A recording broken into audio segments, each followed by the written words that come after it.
saya sepakat dengan senior saya Pak Iksanuddin Nursi bahwa memang betul tadi kenapa kita ini lebih fokus kepada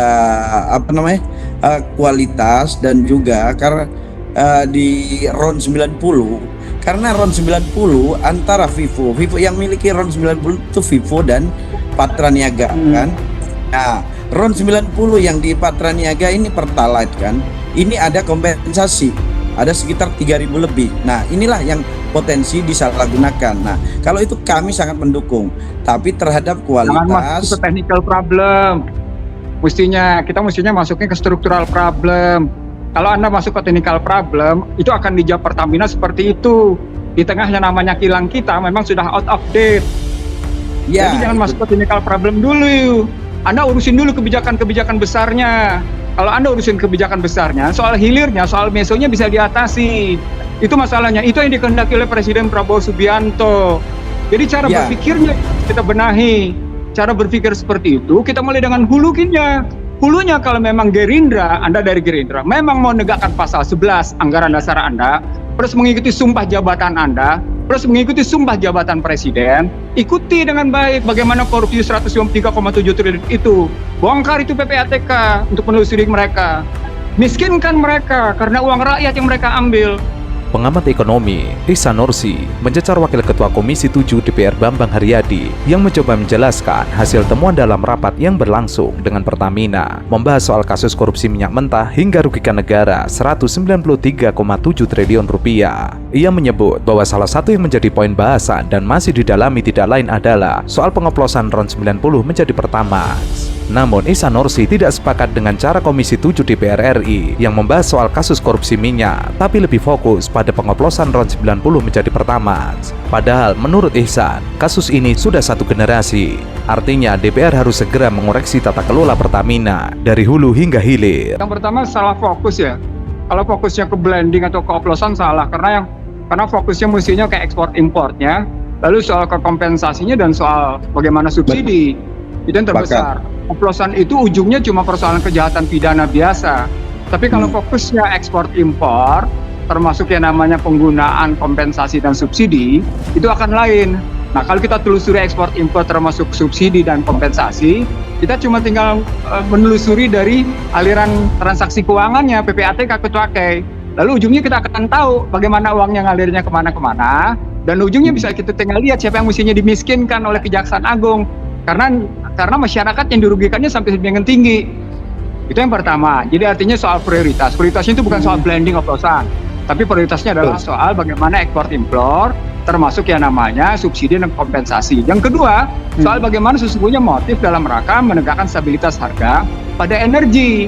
Nah, kalau bicaranya stabilitas harga energi, pertanyaan besarnya menjadi sampai seberapa jauh nih Komisi 12 mendukung habis-habisan presidennya dalam rangka kemandirian energi. Kalau ceritanya di situ Komisi 12 selesai undang-undang migasnya. Jadi ada persoalan besar, ini kan persoalan hilir. Cuma persoalan besar yang diabaikan, yakni soal undang-undang migas. Dan kemudian ini persoalan sudah satu generasi nggak beres. Jadi kalau Komisi 12 kayak gitu, ketinggalan zaman Komisi 12 mikirnya. Ketinggalan zaman banget gitu loh. Sebelumnya, Kejaksaan Agung menetapkan 7 tersangka dalam kasus dugaan korupsi tata kelola minyak mentah tahun 2018-2023. Salah satu tersangkanya adalah Direktur Utama PT Pertamina Patra Niaga, Rifasya Haan. Kalau ini nilainya signifikan, coba deh, jangan omon-omon deh. Coba deh, buktikan itu quick win. Kalau coba membuktikan quick win, maka daya gunakan PPATK untuk menelusuri. Maka berikutnya, kita ambil sekarang bagaimana memiskinkan mereka. Berikutnya, coba tanya BPK. Ini kan 5 tahun. Kalau 5 tahun artinya sungguhnya ini bukan hanya 7 orang itu. Itu berarti juga terkena yang namanya holdingnya dan induk holdingnya. Bisa jadi nelusuri juga sampai Kementerian BUMN. Berarti ada orang ataupun pihak lain yang lebih besar yang ikut terlibat dalam kasus ini, Mas Ihsan. Ya. Betul, itu yang kemudian saya sampaikan. Anda jangan berhenti pada Patra Niaga, Anda jangan berhenti cuma pada shipping, Anda jangan cuma berhenti pada kilang. Ini tujuan di pretel di Pertamina gini kan tujuannya IPO, belum sampai IPO mereka kan nanti akan kesulitan audit nih karena sudah posisi IPO, mau di IPO kan targetnya. Nah, sekarang kebetulan terbuka kayak gini. Ini kesempatan bagi Gerindra untuk menata ulang dari kekacauan restrukturisasi di Pertamina. Saya ingin kembali mengingatkan pada peristiwa ketika saya berdinas sebagai Menteri SDM, tugas pertama saya adalah membersihkan mafia migas. Itu diucapkan oleh Presiden Jokowi pada waktu itu. Itu Dan saya katakan pada ketika Pak Jokowi memberikan amanah kepada Mas Dirman, itu jelas Pak Dirman ya, tugasnya adalah memberantas mafia BBM. Clear seperti itu ya? Pertemuan saya dengan Presiden adalah 26 Oktober 2014. Secara eksplisit Presiden mengatakan bagaimana caranya mengatasi mafia. Dan saya katakan pada beliau, Pak Presiden, urusan mafia dan energi ini bukan urusan teknis, tapi kelurusan pemimpin negara. Saya sengaja mengatakan begitu karena nanti begitu ditertibkan, pasti para pihak itu akan datang kepada Presiden dan meminta semacam perlindungan. Dan itu terbukti ketika pada waktu saya meneruskan audit Petral, hampir saja Presiden meminta untuk mengurungkan atau menghentikan proses itu karena memang desakan dari para pihak itu sangat kuat. Sudirman Said berspekulasi mafia migas di Terna. Itu diungkapkan berdasarkan pengalamannya menjabat Menteri Energi dan Sumber Daya Mineral. Hal itu ia ungkapkan menanggapi terungkapnya kasus korupsi di Pertamina melibatkan Direktur Utama Pertamina Patra Niaga. Ia mengungkit bahwa transformasi Pertamina sudah pernah dilakukan, yakni pada 2015. Ia pun berspekulasi bahwa mafia migas di Terna di era pemerintahan Jokowi. Pasalnya, Sudirman mengatakan sudah pernah mengingatkan Jokowi soal pemberantasan mafia migas saat ia menjabat sebagai Menteri SDM. Para pihak itu siapa sih? Petinggi kah atau Ya bisa dikira-kira lah ya. Nah, jadi karena volume transaksinya begitu besar dan biasanya yang terkait adalah orang-orang yang sangat kuat secara politik, secara keuangan, maka memang selalu prosesnya begitu. Itu satu ya. Jadi urusannya pasti urusan melibatkan para pemimpin negara gitu. Yang kedua begini, selama Pertamina tidak menampilkan budaya check and balance gitu ya, selama terus-menerus menampilkan ada kelindahan antara pemimpin dengan pemimpin lain, ada anak-anak, ada keponakan, ada satu partai segala macam, kultur begini pasti muncul gitu.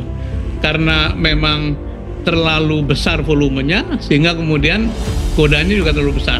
Nah, yang ketiga adalah mengenai oplos atau blending itu ya blending ya oplos gitu. Tapi sama dahulu pada waktu saya mengaudit Petral memang ada pihak yang memperoleh mayoritas kontrak dari pengadaan minyak dan BBM dan minyak mentah. Itu hasil audit, bukan hasil omongan saya, tapi audit yang dikerjakan oleh konsultan internasional yang juga pada waktu itu diselenggarakan oleh Pertamina. Nah, rentetan peristiwa hari ini disebutnya menunjukkan Indonesia dikepung korupsi, ada praktek pemburuan rente yang bermain.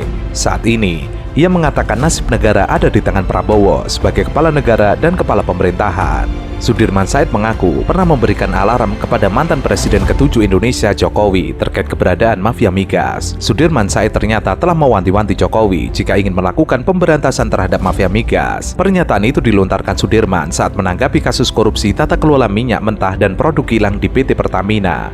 Yang juga menarik untuk dilihat adalah sebetulnya kalau betul-betul mau dibersihkan urusan ini, itu memang harus terjadi check and balance gitu. Saya dulu pernah Pak Dirman melakukan pendaftaran ulang. Pak Dirman di sini pendaftaran ulang para kontraktor. Oke, di sini ada 5 dari Pertamina dan 3 dari broker.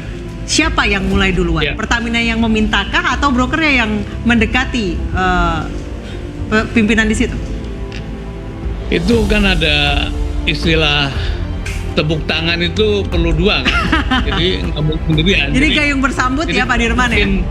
Vendor sendiri tidak mungkin Pertamina. Tapi yang lebih penting adalah tidak mungkin teman-teman di Pertamina itu berani melakukan itu tanpa perlindungan politik dari para pihak yang punya kekuasaan. Itu satu, karena jumlahnya begitu besar. Dan itu mesti dicek. Sekarang ada istilah gamenya sama, pemainnya berbeda gitu ya. Tapi memang saya merasakan pada waktu bersih-bersih itu justru dari pemberi tugas yang kelihatan ragu-ragu. Di tengah jalan itu hampir saja dibatalkan. Dan apakah kemudian muncul satu varian baru atau generasi baru dari mafia, saya tidak tahu. Tapi yang jelas pada waktu itu adalah hampir saja auditnya dibatalkan, laporan kepada KPK hampir saja dibatalkan. Berarti ini korupsi di tubuh Pertamina tersebut terjadi di masa kepemimpinan Jokowi. Sudirman rupanya sempat memberikan masukan kepada sang mantan presiden. Ia mengatakan pemberantasan mafia migas tidak hanya bisa dilakukan secara teknis. Menurut Sudirman, kelurusan pemimpin negara juga sangat dibutuhkan untuk pemberantasan para mafia. Sudirman mengaku prihatin karena saat ini Indonesia sedang dikepung oleh praktek korupsi yang membuat rakyat menjadi korban. Sebelumnya, Kejaksaan Agung mengungkapkan kerugian negara 193,7 triliun rupiah per tahun. Itu terjadi selama 5 tahun dari 2018 hingga 2023, sehingga total kerugian negara ditaksir 968,5 triliun rupiah, artinya hampir 1.000 triliun rupiah atau 1 kuadriliun rupiah. Jangan-jangan sebetulnya mungkin karena kan tidak lepas dari konstelasi politik ya, yang beginian itu dari dulu lah gitu. Jadi sekarang saya kira pemerintah yang baru belum bisa dikatakan ikut terlibat karena kan baru mulai. Tapi saya punya feeling bahwa sebetulnya masalah pemberesan mafia di masa lalu, di masa Pak Jokowi itu belum tuntas. Tapi kemudian keburu regenerasi, kira-kira gitu ya. Nah, misalnya dulu tuh ada satu vendor yang sangat spesifik yang oleh audit Kordamenta disebutkan memperoleh 70% dari tender-tender pengadaan minyak pada waktu masa-masa sebelum 2014. Dan itu sudah kita identifikasi, tinggal dilaporkan kemudian dituntaskan. Tetapi modusnya kok terulang lagi, seperti misalnya dulu memang salah satu modus adalah misalnya kilangnya baru stop, baru ada kerusakan, tapi kantor pusat belum dengar, malah pasar Singapura yang sudah dengar gitu. Vendor yang memiliki blending facilities atau fasilitas pencampuran atau mixing atau sebetulnya sama dengan ngoplos, itu yang menyebabkan dia punya advantage, hanya dia yang bisa memasok spesifikasi tertentu gitu. Itu juga modus masa lalu. Modus yang lain adalah saya kedatangan seluruh pemain besar atau seven sister pada waktu itu, baik pada waktu saya di Pertamina maupun di SDM, mereka mengatakan kami sulit sekali berdagang langsung dengan Pertamina. Karena kalau tidak melalui pintu itu, maka tidak mungkin mendapatkan alokasi